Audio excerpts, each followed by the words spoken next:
هاي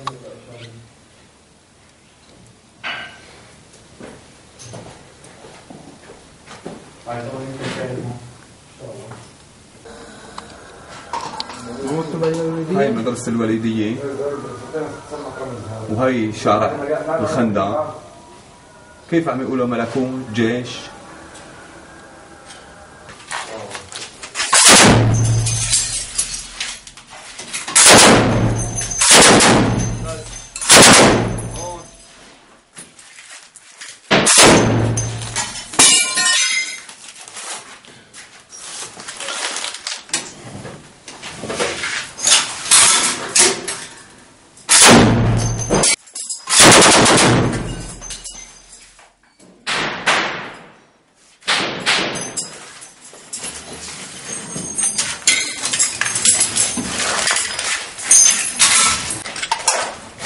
الله أكبر. الله أكبر. هلا أنا مقابلي حاجة زجاجي والعناصر ما عم تسترجع تقطع من مقابلي، يعني هاي الطلاقة، فلا يقولوا إنه فاتوا على بابود، لأن يسترجع يقطعوا بس من عند حاجة زجاجي بعدين يقولوا فاتوا على بابود.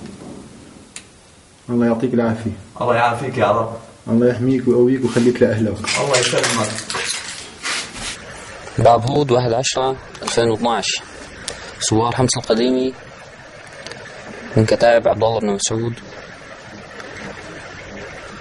يقومون برصد شارع الخندق، وهي أماكن تواجد الجيش.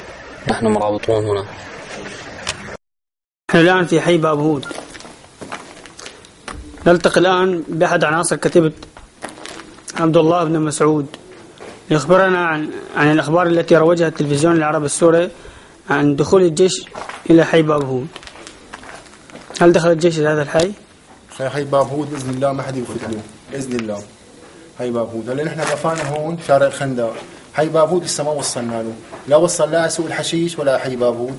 حي الخندق نحن رابطينه بإذن الله ربطة مضبوطة، وكانوا نزلوا يفوتوا جيش الأسدين، لأنه نحن هون طالعين لله ومشان شعبنا. نحن هون رابطين كل هالشوارع هاي مشان هالعالم نحميها، والحامي الله.